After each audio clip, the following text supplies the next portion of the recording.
Gloire à Dieu. On entame le chapitre 3 de Daniel, du livre de Daniel, qui est très intéressant. En tout cas, j'espère que vous le trouvez très intéressant jusqu'à maintenant.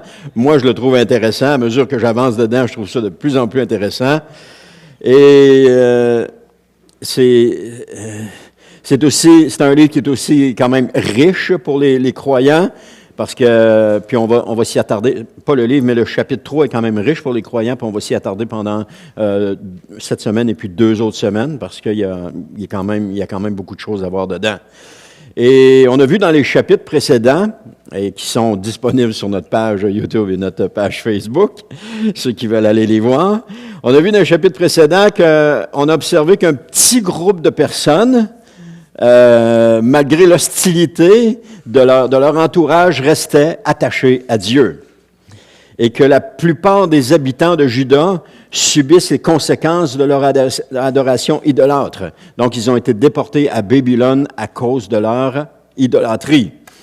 Et seuls quelques individus sont demeurés fermes, loyaux envers Dieu. Et même s'ils sont déportés, ils vont continuer de résister. Certainement que ces gens-là résistaient déjà à l'idolâtrie lorsqu'ils étaient dans le pays d'Israël, et c'est pas la déportation qui les a changés. C'était des hommes à ce moment-là, mais il y a des femmes certainement aussi, des hommes et des femmes qui étaient de conviction profonde pour le Seigneur, comme on en retrouve encore aujourd'hui. Donc, ils ont résisté, les 3 hommes plus Daniel ont résisté à la tentation du compromis, puis Dieu les a miraculeusement préservés de la destruction. Et ce nouveau chapitre de Daniel relate une autre libération qui est tout aussi remarquable et qui est extraordinaire. Mais cette libération souligne encore une fois l'attention particulière de Dieu envers ceux qu'il accorde envers ceux qui lui sont fidèles. Si nous sommes fidèles à Dieu, il nous accorde cette attention quand on reste fidèle à lui. Et ce passage, je vous dirais à quelque part, le chapitre 3 est un passage prophétique, comme vous allez le voir. Et des fois, on s'attend que prophétique veut dire quelque chose, mais prophétique veut dire aussi autre chose. On va le voir à mesure qu'on va avancer.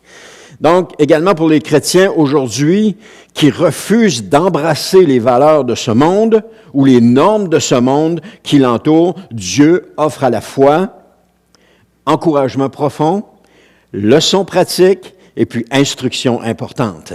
Pour le chrétien qui se tient debout, puis qui dit non à tout ce que le monde fait.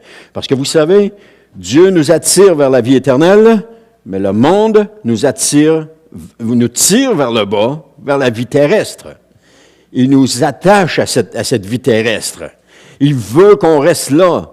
Mais on sait très bien que cette vie terrestre est conduit à la mort, tandis que la vie éternelle conduit à la vie. Amen. Et Dieu nous attire à cela. Et Jésus est mort pour cela. Alors, c'est ce qu'on va voir dans le chapitre. Maintenant, le chapitre omet de mentionner le nom de Daniel. Tout le long dans le chapitre 3, il n'est pas question de Daniel. Pourtant, c'est un livre qui est à son nom. Mais tout le long du chapitre 3, on voit pas Daniel. Et ça demeure tout de même un mystère parce que ce livre-là est le livre de Daniel. Mais il y a plusieurs commentateurs qui ont spéculé, puis ont essayé de trouver toutes sortes de raisons, toutes sortes de choses. Mais encore là, ça reste quelque chose qu'on ne comprend pas, qu'on ne sait pas pourquoi. Mais gloire à Dieu. Mais ça ne change rien au contenu du chapitre, et ça ne change rien à l'action de Dieu dans notre vie, ou dans la vie de ces hommes-là à ce moment-là, qui est un modèle pour nous. Et aussi pour les leçons qu'on peut en tirer. Alors, cette fois-ci, ce qu'on voit, c'est nos 3 compagnons, c'est Shadrach, Meshach et Abednego. Ils sont le centre de l'attention. Tout le long du chapitre 3, c'est de eux qu'on parle. Bien qu'on en a entendu parler à quelques reprises, mais ici, c'est la dernière fois qu'on va en entendre parler pour tout le restant du livre. Shadrach, Meshach et Abednego sont tassés et laissent place à Daniel. Jusqu'à maintenant, c'était Daniel qui était sous les feux de la rampe, et à présent, ce sont eux qui vont prendre une place prépondérante dans le récit. Et le 3e chapitre du livre de Daniel relate de manière claire l'histoire de ces 3 individus-là.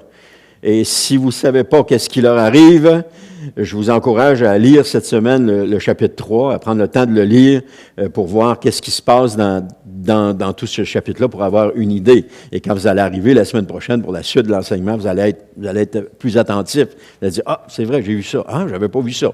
Amen. Alors, ce sont des gens qui font preuve d'un courage extraordinaire et qui, en défiant les ordres de l'homme le plus puissant de leur époque, et ceci dans le but de ne pas transgresser les commandements de Dieu. On est toujours pris avec ça. Ce que Dieu demande, ce que le monde demande, qu'est-ce qu'on va faire? Est-ce qu'on va transgresser les commandements de Dieu ou bien si on va faire ce que le monde demande et transgresser les commandements de Dieu? Et il y a toujours ce combat-là qui est là, tout le temps. Et c'est pour ça qu'il faut apprendre à se tenir debout, à se tenir et à dire, non, j'ai choisi l'Éternel. Et se tenir face au monde qui est omniprésent et qui insiste constamment. Et c'est de plus en plus qu'on voit ça. L'esprit de ce monde prend beaucoup de place. C'est ces gens qui vont dire à un moment donné, nous savons que l'Antéchrist est présent parce qu'il y a beaucoup d'Antéchrist. Mais ce que Jean est en train de dire, c'est que l'esprit de l'Antéchrist est déjà présent dans le monde. Alors, ce ne sera pas nouveau quand il va se présenter. Son esprit est déjà là. L'esprit de l'Antéchrist, c'est de nous attirer loin de Dieu. C'est de nous détourner de Dieu. C'est de faire en sorte qu'on puisse se mettre à parler contre Dieu. Alors, le monde, c'est ça. Et plus qu'on s'imprègne du monde, plus on risque de s'éloigner de Dieu. Et je vous le dis par expérience. Parce que je vous dis pas ça de même comme ça en l'air, mais par expérience, c'est qu'à un moment donné, dans ma vie, j'ai laissé entrer des choses du monde, et qu'est-ce que ça a eu pour effet? Ça a eu pour effet de m'éloigner de Dieu. Parce que tu peux pas avoir les deux. Tu peux pas marcher dans les deux. Il faut soit tu marches avec Dieu, soit tu marches dans le monde, mais tu peux pas avoir les deux. Parce que le monde est un puissant aimant qui va t'attirer, mais si tu veux pas coller après le monde, il faut que tu te colles à Dieu qui, lui, est un aimant encore plus fort, qui va te garder collé à lui. Mais pour ça, il faut que tu veuilles. Mais le regard, tout le temps regarder, c'est un peu comme la femme de Lot qui s'y retournait de bord et qui était transformée en statue de sel. C'est parce qu'elle a regardé au monde. Et quand on regarde au monde, on est changé. On n'est plus nous-mêmes. On est changé puis qu'il n'y a plus de vie en nous. Parce que quand on regarde aux choses du monde, on perd la vie. Pourquoi on perd la vie? Parce que la vie émane de Dieu. Elle n'émane pas du monde. La mort émane du monde, mais la vie émane de Dieu. Et si on colle à Dieu, on a la vie. Mais si on colle au monde, c'est l'esprit de mort qui est sur nous. Ce n'est pas plus compliqué que ça. Les gens qui marchent dans le monde aujourd'hui, qui refusent Dieu, ils ont une condamnation à mort sur eux. Ils marchent avec cette condamnation-là. Ils ne s'en rendent même pas compte. Ils ont besoin de nous pour leur dire. Alors, dans le but de ne pas transgresser les commandements divins, leur priorité est de plaire à Dieu même au prix de leur propre vie. Ils sont prêts à en accepter les conséquences. C'est quelque chose, parce qu'ils connaissaient les conséquences. Et leur témoignage démontre qu'ils ont véritablement l'essence de la piété en eux. Dieu est ce qu'il y a de plus important pour eux. Et ils ne feront pas aucun compromis contre Dieu. Jamais. Ils vont toujours être pour lui. Et le récit met en lumière à quel point la foi de ces hommes est justifiée. Et vous allez voir, parce qu'on voit principalement l'intervention de Dieu qui confirme leur conviction. N'importe qui aurait cédé à cette tentation-là, mais eux n'ont pas cédé à la tentation. Et on va le voir à mesure qu'on avance. Vous allez voir qu'à un moment donné, quand je vais prendre un petit peu d'avance. Quand le roi fait ériger la statue, et puis qu'il invite tout le monde pour venir adorer la statue, il y a des Juifs là-dedans. Là. Il y a des gens de toutes les nations là-dedans. Là.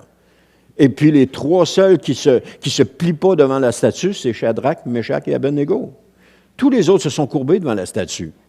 Ce sont les seuls trois qui ne l'ont pas fait. Puis ils connaissaient la sanction du roi. S'il le faisait pas. Les croyants qui font entièrement confiance à Dieu sont plus bénis. Ils sont plus bénis malgré les nombreux combats qu'ils doivent soutenir. Mais ils sont plus bénis. Parce que d'un combat à l'autre, la bénédiction de Dieu les accompagne. D'un combat à l'autre, ils en ressortent plus forts. D'un combat à l'autre, ils en ressortent avec quelque chose de plus. La bénédiction de Dieu les accompagne. Elle est omniprésente. C'est pas une calamité, amen, on va la voir. C'est pas une calamité de vivre des combats pour le Seigneur. C'est une bénédiction. Ça prend du temps à comprendre ça. Mais le jour où on comprend ça, les combats sont une bénédiction, c'est gloire à Dieu. Mais ça prend du temps à comprendre ça. En tout cas, moi, ça m'a pris du temps à comprendre ça. Mais gloire à Dieu. Ceux qui font confiance à Dieu sont plus bénis, sont encore plus bénis malgré tous les combats qu'ils doivent soutenir. Pourquoi est-ce qu'ils sont bénis? Parce qu'ils ont l'espérance de la vie éternelle. Leurs yeux n'est pas fixé sur l'espérance de la vie de ce monde, mais leur espérance de la vie éternelle. Et quand tu as l'espérance de la vie éternelle, ce qui se produit dans le monde n'a plus d'importance. Parce que ce n'est pas ton monde à toi. Ton monde à toi, il est à venir. Tu l'attends. C'est ça que tu veux. Ce n'est pas la vie dans ce monde.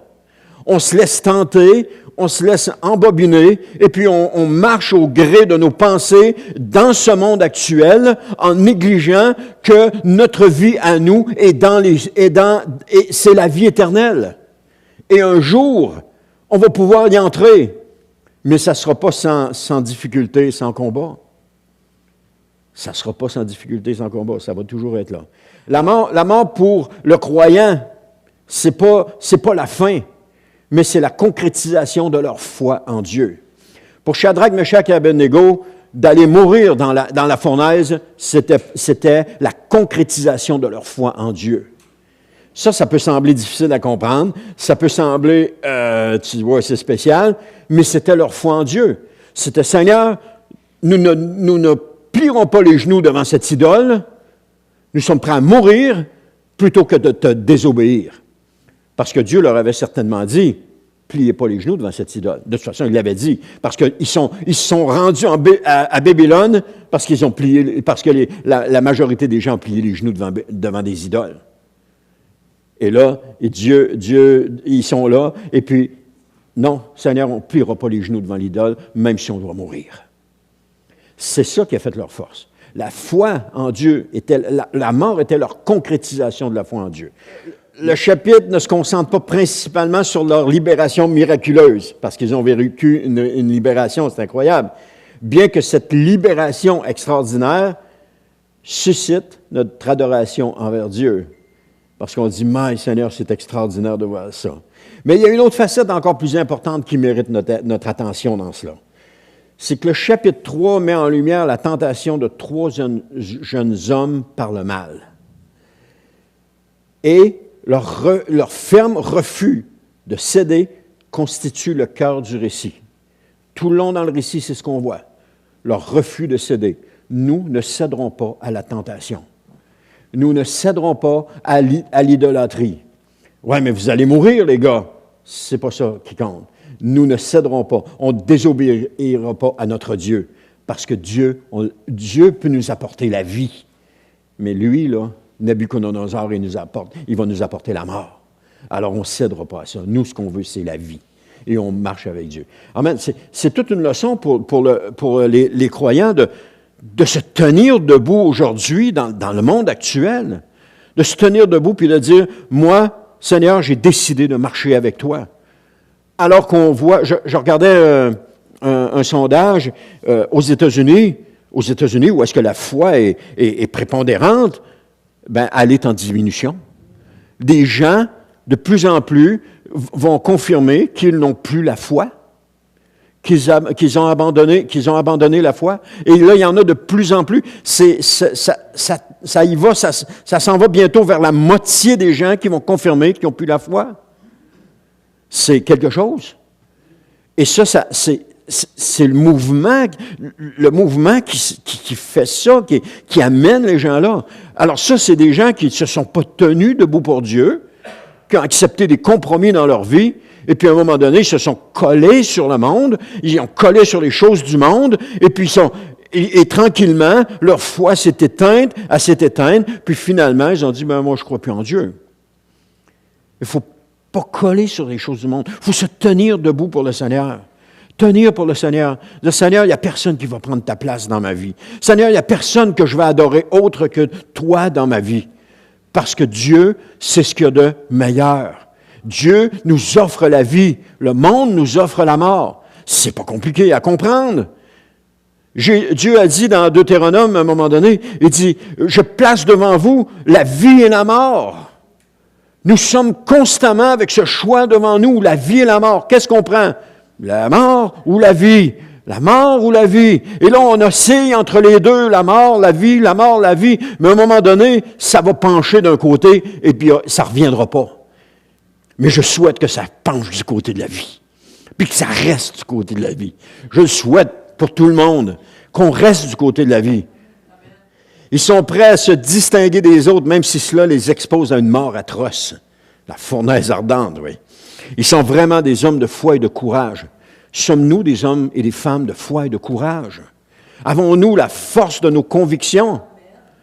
Hier, c'était gratuit sur les sentiers de motoneige. Je n'ai pas de carte de motoneige, mais c'était gratuit hier, puis aujourd'hui, c'est gratuit. Et puis j'ai dit, Anne, je vais aller faire un petit tour sur les sentiers. Et elle dit, tu vas aller où? Je dis, je vais aller virer à Roberval, puis je vais revenir. Quand je suis arrivé à l'embranchement, c'était Roberval ou Héberville. J'ai dit, je vais aller à Héberville à la place. Puis, je suis allé à Héberville. Après ça, je suis revenu vers Alma, puis Saint-Gédéon, puis je suis revenu chez nous. Et puis, quand je suis revenu, c'était le temps que je revienne parce que j'avais pas la force de mes ambitions. J'avais mal partout, j'avais mal dans le pouce ici, j'avais mal dans les fesses, j'étais tout raqué. J'ai pas fait long, mais quand t'en fais presque jamais ou à peu près pas, puis tu pars 3 heures, là, tu viens tout raqué, tout magané. C'est là que je me suis aperçu que j'avais pas la force, parce qu'avoir été à Roberval, bien être revenu, ça a arrêté plus long que 3 heures. Amen. Avoir le courage de la foi et le courage vont de pair, ils vont ensemble. Mais ce n'est pas l'absence de peur. Ça, il ne faut pas oublier ça. Le courage n'est pas l'absence de peur. On continue d'avoir peur. On peut continuer d'avoir peur, mais le courage nous fait surmonter cette peur-là. La foi et le courage vont de pair pour n'accepter aucun compromis dans ce monde hostile.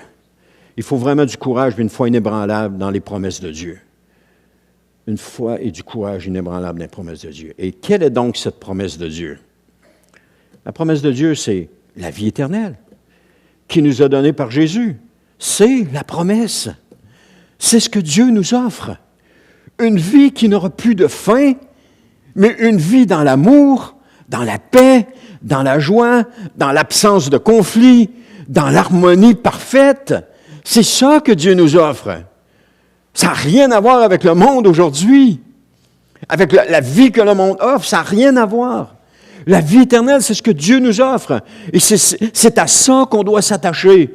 Quand je disais dans d'autres prédications, il faut regarder loin en avant, c'est ça qu'on vise, c'est la vie éternelle. Viser ce que le monde offre, c'est facile, c'est à côté de nous autres.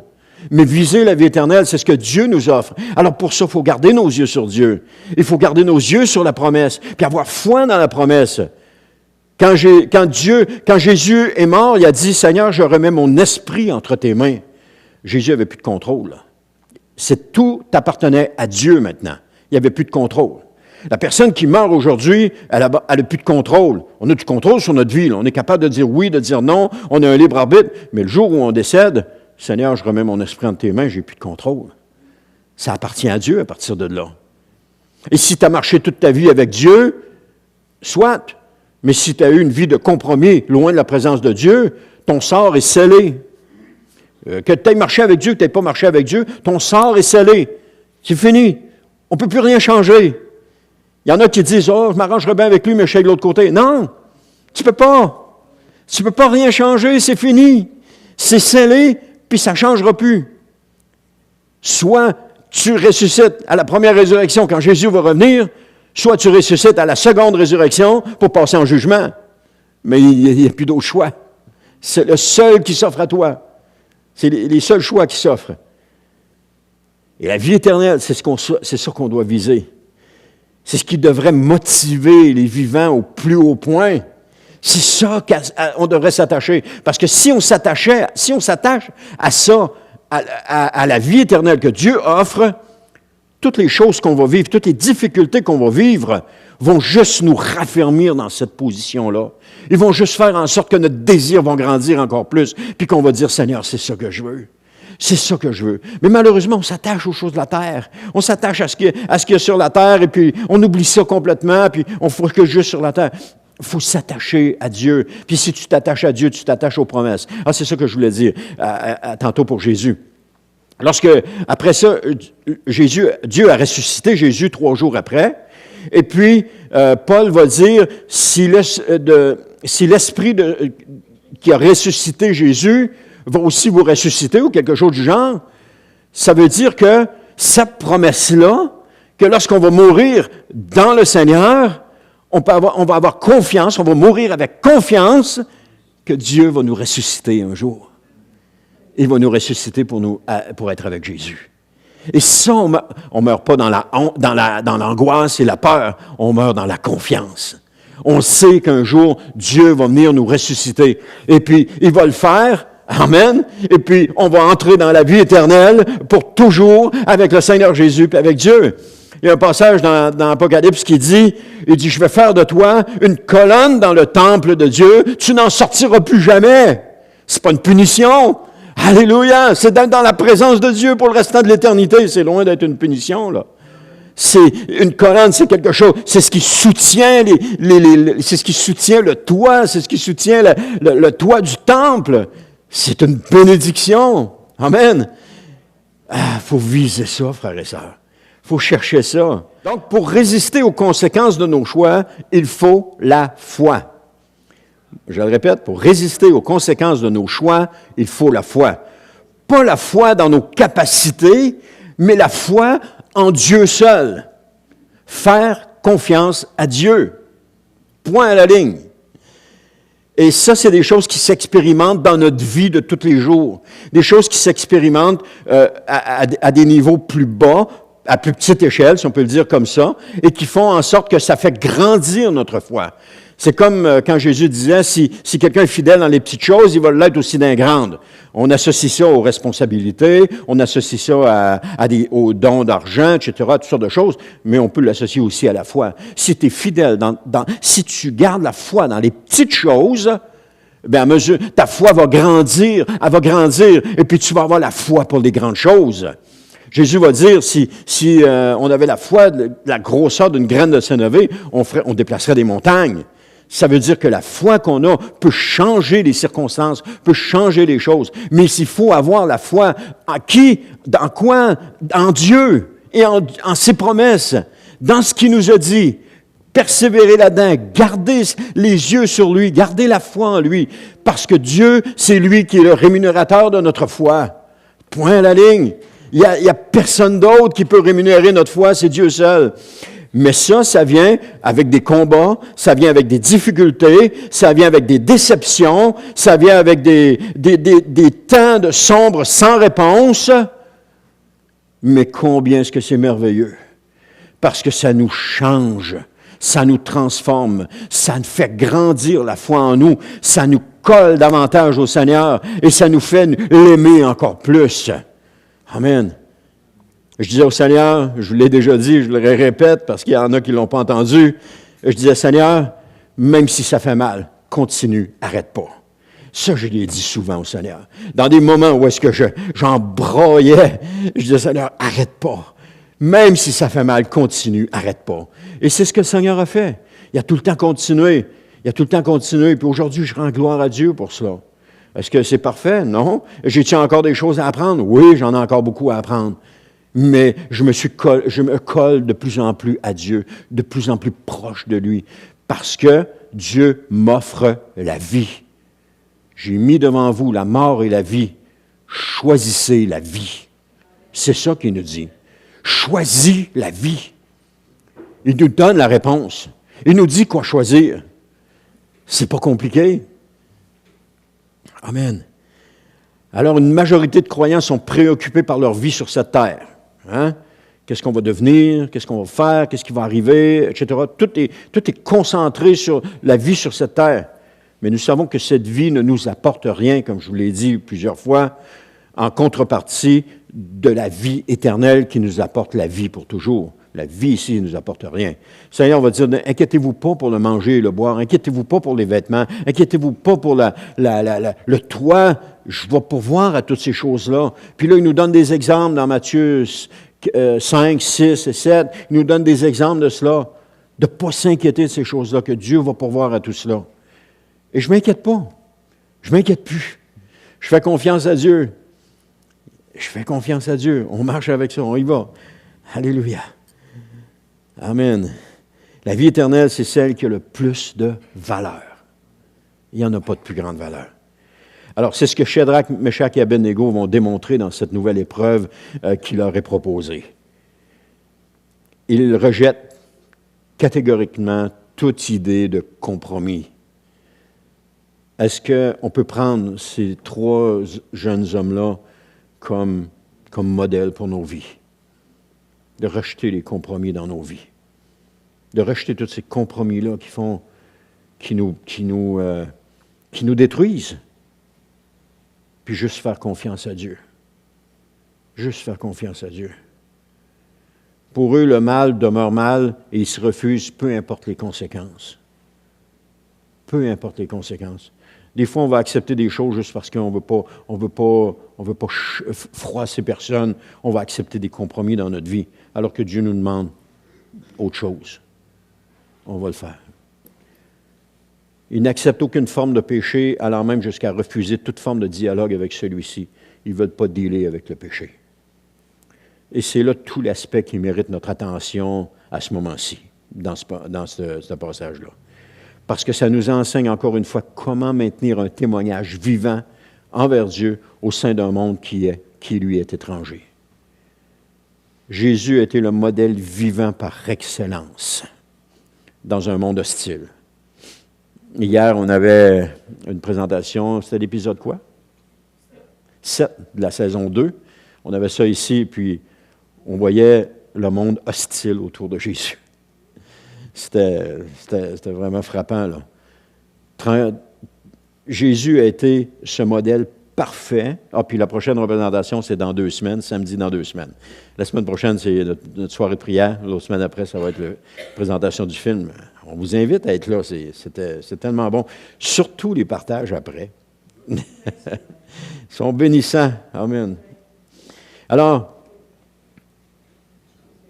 ça nous enseigne encore une fois comment maintenir un témoignage vivant envers Dieu au sein d'un monde qui nous est étranger. Ah, c'est ça que je disais. Jésus a tenu un témoignage vivant envers Dieu, même si le monde était contre lui. On ne voit jamais Jésus critiquer les gouvernements. On ne voit pas critiquer Hérode. On ne voit pas critiquer César. On ne voit pas critiquer les chefs religieux. Jamais Jésus les a critiqués. Pourquoi? Parce que Jésus savait que ces gens-là étaient dans le plan de Dieu, qu'ils marchaient dans le plan de Dieu. Jésus savait le plan de Dieu. Oui, mais le plan de Dieu, c'était qu'il aille mourir sur la croix. Oui, mais il le savait. Mais c'était c'était ça qu'il devait faire. Il nous faut éviter de critiquer nos gouvernements. Je réalisais ça cette semaine. Éviter de les critiquer parce qu'ils sont placés là par Dieu. C'est ce que la Bible dit. C'est Dieu qui place les gouvernements en place. Pourquoi il les place là? Pour conduire l'humanité là où il veut la conduire. Et c'est ces gens-là qui la conduisent. Alors, on n'a pas à les critiquer. Parce que quand on les critique, on critique Dieu. On est en train de dire, Seigneur, tu n'as pas fait un bon choix. Puis, on sait comment la critique est énorme contre les gouvernements présentement. Surtout contre le gouvernement canadien puis le gouvernement québécois. La critique est énorme. Mais il ne faut pas tomber là-dedans. Parce que c'est Dieu qui les a placés là. Et puis, je vais vous dire quelque chose de mieux que ça. Changeons-les, puis ça va être pareil. Parce que Dieu conduit l'humanité là où il veut la conduire. Alors, qu'importe qui va être au pouvoir, ça va faire la même chose. On s'en va vers là où Dieu nous amène. Et tout converge vers là. Alors, on n'a pas à les critiquer, c'est juste un conseil. En tout cas, c'est ce que je réalisais cette semaine, de ne pas les critiquer, mais de prier pour eux, de prier pour leur âme, de prier que Dieu puisse leur donner l'occasion de se repentir encore et encore et encore, comme Dieu a fait pour le peuple d'Israël pendant qu'ils étaient dans l'idolâtrie. Il n'a pas arrêté de les appeler à sortir de là. Et on peut prier que Dieu fasse la même chose avec nos gouvernements pour qu'il les appelle à revenir dans leur bon sens, à revenir à lui ou à venir à lui, et puis à le connaître. Amen. Je ferme la parenthèse. Alors, que se passe-t-il lorsqu'une force auquel on ne peut pas résister rencontre un élément qui ne peut pas être ébranlé? Et c'est ça qu'on va voir dans le chapitre 3, parce qu'il y a 3 éléments qui ne peuvent pas être ébranlés qu'on va voir dans le chapitre 3. Tout d'abord, on va voir que cette force auquel on peut résister, c'est quoi la force auquel on peut résister? On ne peut pas résister. On va aussi regarder les éléments qui peuvent être ébranlés, et pour tenter de comprendre ce qui se produit lorsque les deux entrent en contact. Alors, la force qu'on ne peut pas ébranler, les éléments qui peuvent être ébranlés, et qu'est-ce qui se produit lorsque les deux entrent en contact.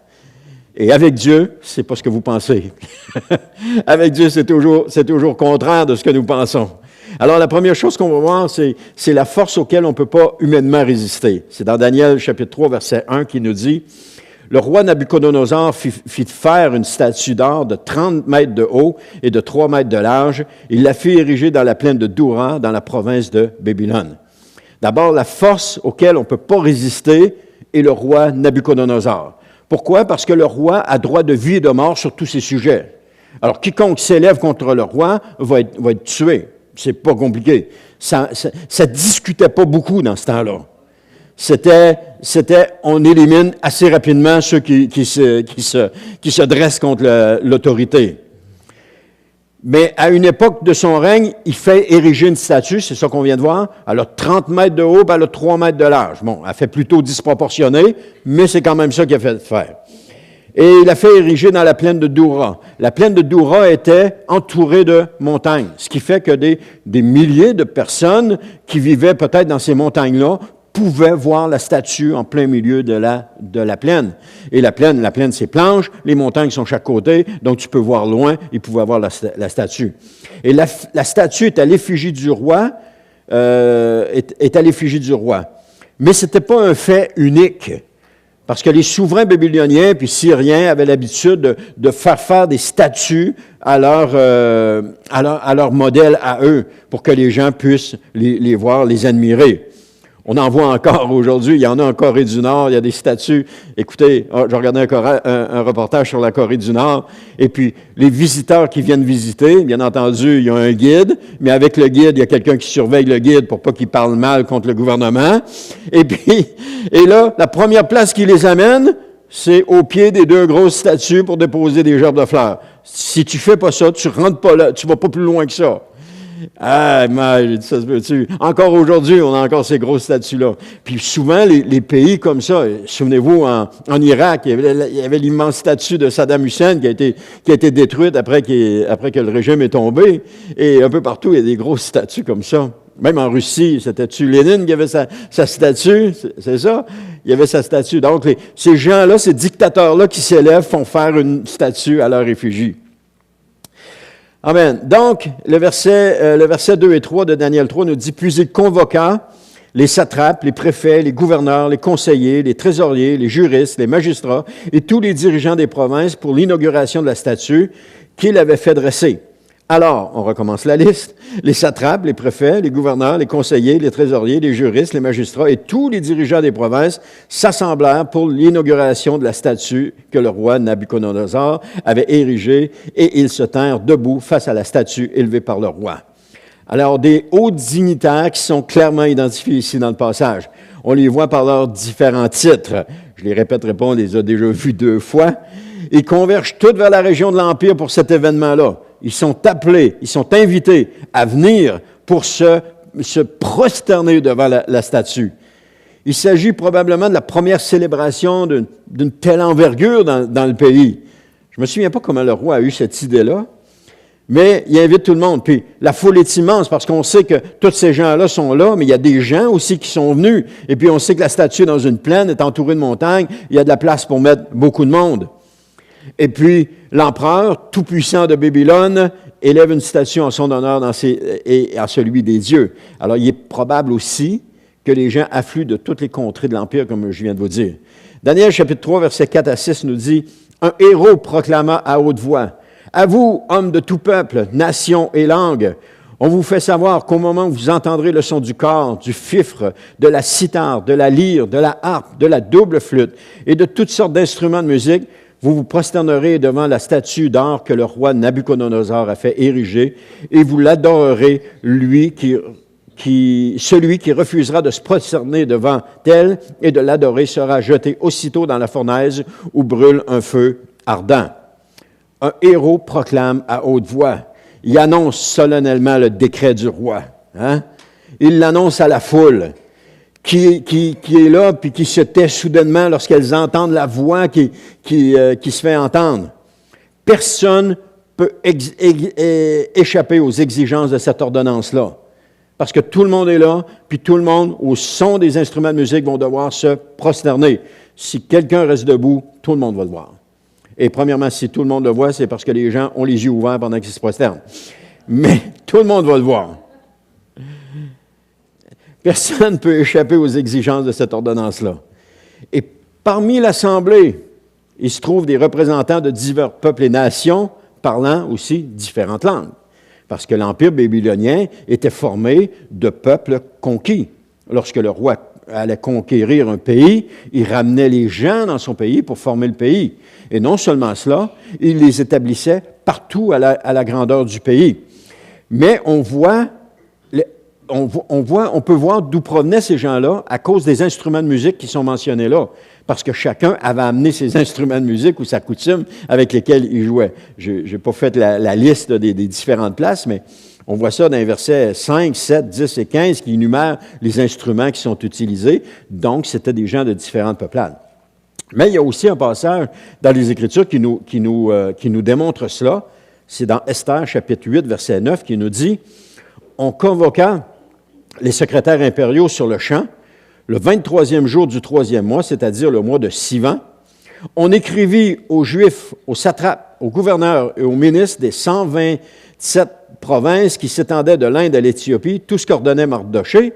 On rédigea les lettres avec l'écriture de chaque province, selon la langue de chaque peuple, donc plusieurs peuples dans différentes provinces.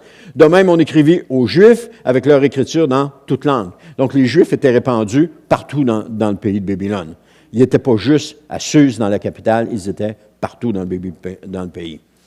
Alors, Daniel 3,7 nous dit, c'est pourquoi, au moment où tous les gens entendirent le son du cor, du fifre, de la cithare, de la lyre, de l'harpe, de toutes sortes d'instruments de musique, ces hommes de tout peuple, de toute nation et de toute langue se prosternèrent et adorèrent la statue d'or que le roi Nabuchodonosor avait fait ériger. Le décret royal est transmis et le héros oblige chaque individu à se prosterner. Alors, si tu ne veux pas perdre ta job, il faut que tu te prosternes. Pire encore, si tu ne veux pas perdre la vie, il faut que tu te prosternes. Un satrape qui ne se prosterne pas, il est fini. Il est mort. Alors, tout un défi qui attend nos trois amis. Imaginez, là, est-ce que Dieu vous a déjà demandé de faire quelque chose? Et que là, vous vous en allez en disant, bien, je ne peux pas faire ça. Qu'est-ce que les autres vont penser? Qu'est-ce qu'ils vont dire si je fais ça? Ou de dire quelque chose à quelqu'un, mais je ne peux pas dire ça. Qu'est-ce qu'il va penser? Qu'est-ce qu'il va faire?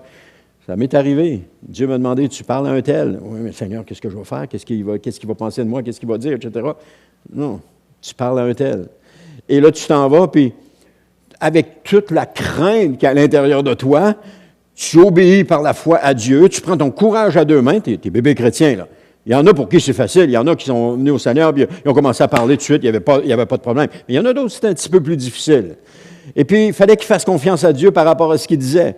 Et là, tu t'avances et tu commences à lui parler, mais là, tu ne sais pas ce que tu baragouines, mais tu sais que tu es en train d'y parler. Et puis, maître, tu t'aperçois, mais c'est pas si difficile que ça. Il est ouvert, il t'écoute, puis il te pose des questions. Toute l'image que tu t'étais faite, à cause de la crainte que tu avais de ce qu'il allait penser, toute l'image que tu t'es faite, tout ça tombe d'un coup sec quand il te pose des questions puis qu'il est intéressé. Ah, mais le Seigneur voulait juste t'utiliser pour que tu lui parles. Il y a deux choses là-dedans. Il t'utilise pour raffermir ta foi. démontrer que tu as bien entendu sa voix, et puis démontrer que tu as obéi, et puis pour l'autre, témoigner de Jésus pour que l'autre comprenne qu'est-ce qui s'est passé. Et puis que l'autre ne puisse pas partir et dire « Ah, ben, j'ai jamais entendu parler de Jésus. » Non. Dieu a pris un simple croyant qui l'a approché. Ananias est un exemple de ça. Paul est à Damas, il est dans une maison, ça fait 3 jours qu'il est là, il ne voit rien, il ne mange pas, il est traumatisé. Dieu dit à Ananias, va voir Paul. Non, Seigneur, ça n'a pas de bon sens, je vais le voir, il va me tuer. Il tue tous les chrétiens qu'il rencontre, je ne peux pas aller le voir. Donc, Ananias, il prend son courage à 2 mains, puis il va rencontrer l'homme le plus dangereux pour la chrétienté de l'époque. Il ne faut pas oublier ça, là. Paul avait sa réputation. Il s'en allait à Damas pour extraire les chrétiens de là, puis les envoyer en prison. Puis ceux qui n'obéiraient pas, ils seraient tués. Écoute, quand ils ont lapidé Étienne, ils ont mis leurs vêtements au pied de Saül. Ça veut dire que Saul ou Paul était là, puis qu'il cautionnait ce qui était en train de se passer. Alors, je comprends la peur d'Ananias, mais Ananias a obéi. Qu'est-ce que ça a donné? Ça a donné, ça a amené Paul à être le plus grand apôtre de toute l'histoire. Celui qui a écrit la majorité du Nouveau Testament. Celui qui a eu des visions extraordinaires. Celui qui a conquéri des centaines de villes dans la région. Pourquoi? Parce qu'Ananias a fait confiance à Dieu. Il a pris son courage à 2 mains, puis est allé parler à Paul. Peut-être que tout le long du chemin, en s'en allant, il disait, ça y est, je suis fait. Ah, je vais mourir.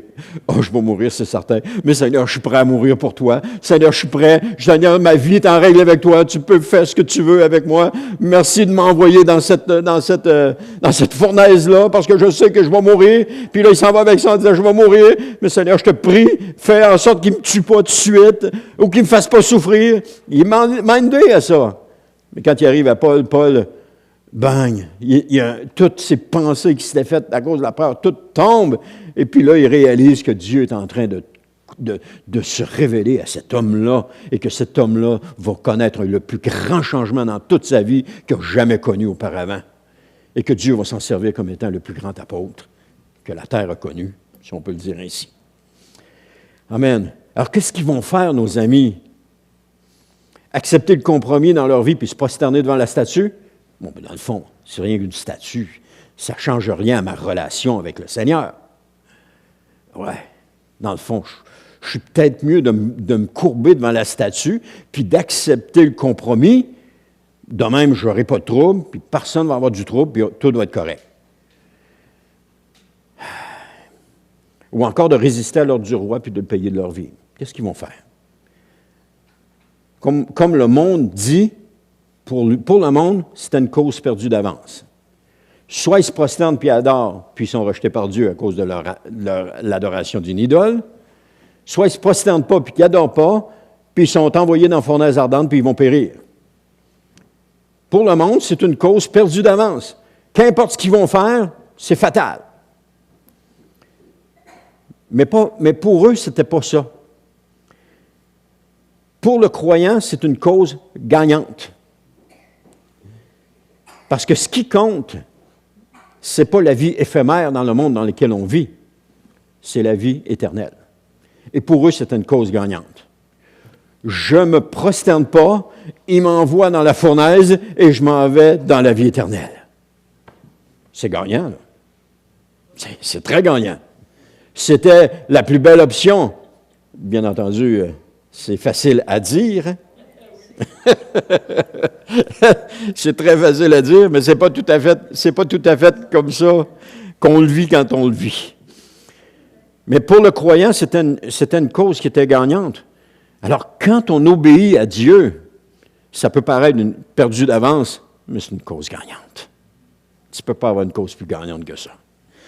Daniel 3,6. Celui qui refusera de se prosterner devant elle et de l'adorer sera jeté aussitôt dans la fournaise où brûle un feu ardent. On a ici une image extraordinaire de l'étang de feu ardent dans Apocalypse 19, 20 et 21 qu'on voit. C'est cet étang de feu où seront jetés tous ceux qui n'adorent pas Dieu. Okay? Alors, le verset 6 peut sembler déroutant, voire absurde, mais il est crucial de se rappeler que cette statue étrange, érigée pour honorer le roi et possiblement ses divinités, ne pas se prosterner devant elle est perçue comme un acte de désobéissance face à l'homme le plus puissant de la terre. Donc, celui auquel on ne peut pas résister, parce que si on résiste, on est cuit, on est fait. Le défi direct de l'autorité royale est donc interprété comme une trahison grave. Ils vont trahir, ils vont mourir, ils vont le payer de leur vie. Puis une telle résistance ne peut être punie que par la mort. N'importe quelle sorte de mort, mais une mort atroce dans une fournaise brûlante. Et c'est un peu la chose qui va se passer. Pour les gens qui acceptent les compromis de ce monde, au détriment des paroles de ce que Dieu donne, vont finir dans une fournaise ardente. C'est le décret qui est là. C'est la fournaise brûlante qui les attend. C'est-à-dire la destruction complète du corps. Et pour eux, c'était le prix de la désobéissance. Ils vont disparaître de la surface de la terre. Donc, la majorité des habitants de l'Empire babylonien n'éprouvent certainement aucune difficulté à se plier devant les idoles parce qu'ils sont habitués d'avoir des idoles. Et non seulement cela, s'ils ont été conquis, ils pensent que les idoles, les dieux de Babylone sont plus forts que les leurs, donc ils n'ont pas de problème à se le faire. Les Juifs, c'est la même chose. Les Juifs qui ont été déportés là, ils n'auront pas de scrupules non plus à le faire. Mais ces gens-là, c'est non, ils ne le font pas. Alors maintenant, pour les Juifs exilés, se prosterner devant cette idole ne représente pas non plus un problème. Ils l'ont fait avant, ils sont là à cause de ça. Et s'ils n'ont pas plus de tonus qu'il y en avait, ça ne représente pas de problème. Mais depuis... Amen. Alors pourquoi soudainement risquer une mort certaine en refusant de faire ce qu'ils ont fait pendant tant d'années? Pourquoi ils vont refuser ils risqueraient ça? Les ordres du roi sont normalement suivis sans contestation. Puisqu'il n'importune ni ne blesse personne, du moins pas jusqu'à ce que cela touche les croyants authentiques. On voit ça dans le monde. À un moment donné, ils vont dire « Ah oui, mais on a fait ces compromis-là parce que ça crée des jobs. » On entendait ça à un moment donné. Et puis, ils faisaient des entorses à la loi pour créer des jobs. Donc, ce n'était pas un problème, ça créait des jobs. On pourrait prendre quelque chose de plus grand encore. La prostitution est tolérée parce que ça fait rouler l'économie. C'est vrai. C'est ça qu'ils pensent. Ils ne viennent pas contre ça. La drogue, c'est pareil. La drogue, elle est omniprésente dans le monde. Ils n'arrêtent pas tous les trafiquants. De temps en temps, ils font un gros coup, mais la drogue continue à circuler. Ça fait rouler l'économie. En tout cas. Souvent, ça arrivait, là, c'est des cas extrêmes, là, mais ça arrivait que pour créer des emplois, ils tordaient des lois, ils bypassaient des lois en se justifiant, en disant que c'était important pour l'économie, ça créait des emplois. Donc, c'est un peu la même chose. On peut faire la même chose avec Dieu. On va dire, ben c'est pas bien grave que je me courbe devant cette idole-là. De toute façon, ça fait pas de mal à personne. C'est faux. Ça fait du mal à toi, là. Ça fait beaucoup de mal à toi. Mais c'est un peu de même qu'on peut le voir. Donc, leur attachement au premier commandement est crucial. Aimer le Seigneur de tout leur être et de tout leur cœur et de ne pas avoir d'idole qui vient ensuite. Alors, si refuser de consommer de la nourriture offerte aux idoles au départ était leur choix, se prosterner maintenant devant elle est aussi inconvenable pour eux. Est-ce qu'ils vont le faire? Alors qu'ils le fassent, s'ils le souhaitent, mais ces fidèles se doivent d'obéir à une autorité plus élevée. Ils ont choisi d'obéir à Dieu. À qui est-ce qu'on choisit d'obéir? À qui va notre obéissance en premier? Hein? C'est là qu'il faut se poser la question. À qui va notre obéissance en premier? Ils vont être les seuls dans leur refus de se plier, seuls dans leur différence. Et souvent, c'est ça. Le croyant, il est seul dans ce qu'il est en train de faire. Il est tout seul dans ses opinions. Il est tout seul. Pour eux, le mal reste le mal, puis il doit être évité, même si cela va leur coûter la vie. Alors que tous s'inclinent, que vont faire Shadrach, Meshach et Abednego? Si vous lisez, vous allez le savoir. Mais puisqu'il est question d'eux dans le récit, depuis 20 siècles, les régimes totalitaires ont souvent contraint les chrétiens à se plier à leurs demandes impies ou à affronter la mort. Je voyais un reportage qui disait que le Nigeria est le pays qui persécute le plus les croyants présentement. Ils les tuent pour leur foi. Ils n'en veulent plus. Alors les croyants qui sont là au Nigeria, là, à cause du système, à cause pas des terroristes, là, mais à cause des terroristes ou du mal qui est là, ils se font persécuter. Puis ça, cette réalité-là demeure encore vraie à notre époque, parce que de nos jours, le peuple de Dieu, en général, sur toute la terre, subit des persécutions dans de nombreux pays. Des hommes puis des femmes qui endurent l'emprisonnement, d'autres des travaux dégradants, d'autres la douleur de voir leurs enfants enlevés, les tourments de la torture. Ils font face à des morts atroces. 365 millions de croyants aujourd'hui dans le monde sont persécutés pour leur foi. 365 millions. Ça, c'est ceux qui sont comptés, sans compter les autres qu'on n'a pas vent. Cependant, nos amis, Shadrach, Meshach et Abednego, privilégient leur foi plutôt que de se soumettre aux ordres du pouvoir qui vont usurper leur foi. Et la même chose, ces chrétiens qui sont torturés dans les pays, qui sont persécutés, choisissent Dieu. Parce que s'ils sont persécutés puis ils sont tués, mais qui se sont tenus pour le Seigneur, ils ont la vie éternelle. Mais s'ils ne se tiennent pas debout et qu'ils acceptent toutes sortes de compromis, c'est la mort auquel ils vont faire face. Puis leur vie ne sera pas drôle. Certes, la peur est présente, mais le courage de leur conviction est encore plus grand, parce qu'ils connaissent les conséquences du péché. On parle de Shadrach, Meshach et Abednego. Ils savent que leur désobéissance à Dieu va les conduire dans une autre fournaise. Amen. Ils vont se tenir debout pour leur conviction, coûte que coûte. C'est ce qu'on va voir dans les prochains passages. Pour la plupart d'entre nous, on vit pas sous de tels régimes. On ne vit pas des choses comme ça. C'est plus subtil encore. Beaucoup plus subtil.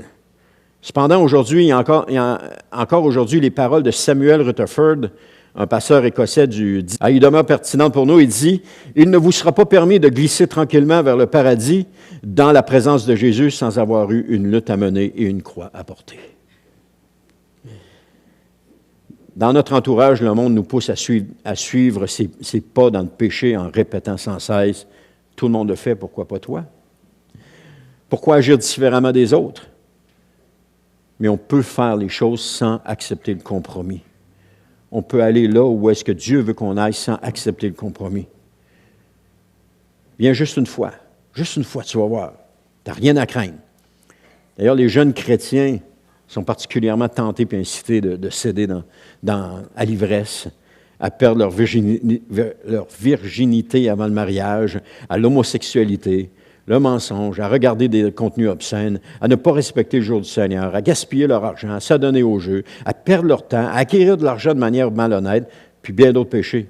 Puis ces actions sont présentées comme des vertus modernes qui sont la tendance, notamment de s'amuser sous les projecteurs conformant à des rythmes effrénés.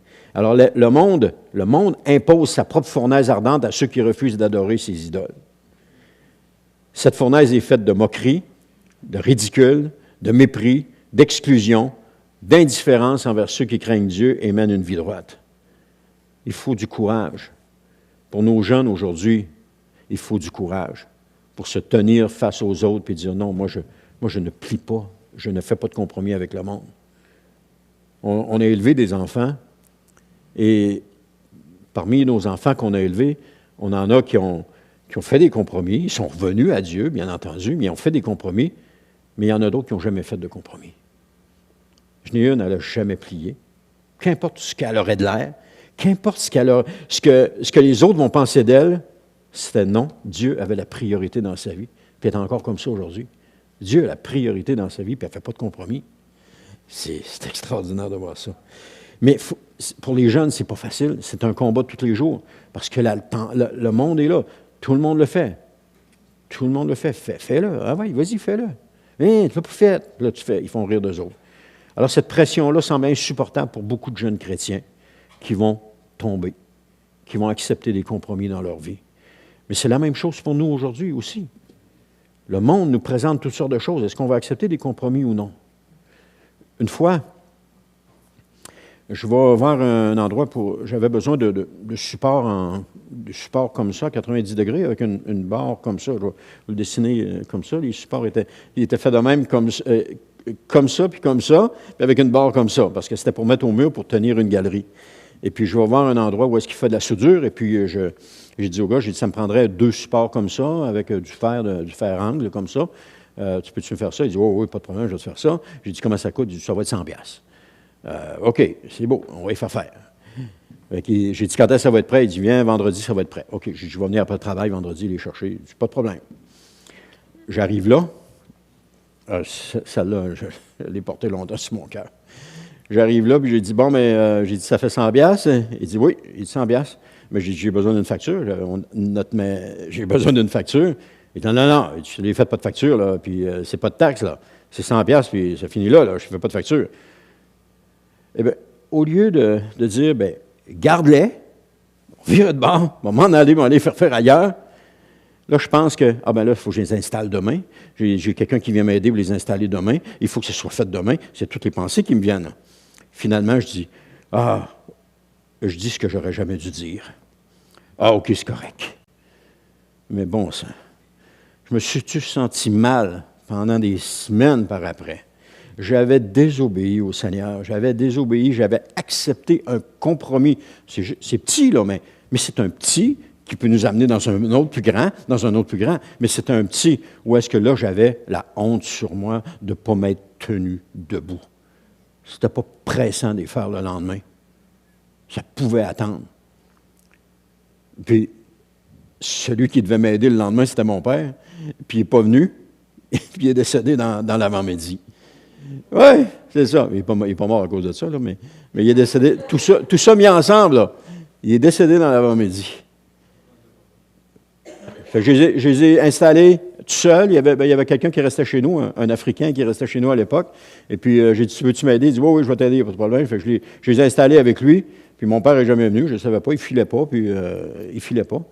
Et bon sang que je les ai eus sur le cœur longtemps. À toutes les fois que je rentrais à la maison, je les voyais. je rentrais, je les voyais.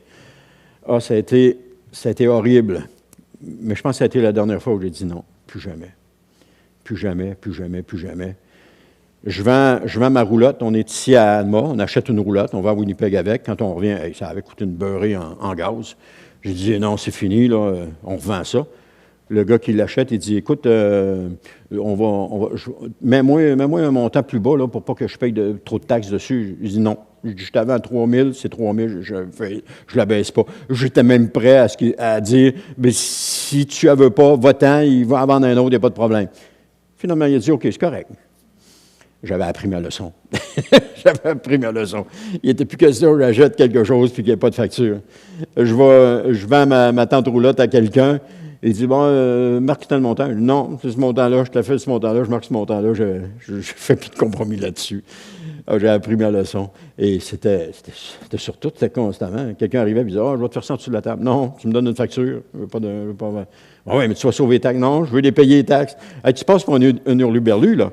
Il te propose de sauver 15 sur un montant, puis toi, tu dis, non, je veux le payer le 15 Mais non, c'était ça ou c'était le compromis.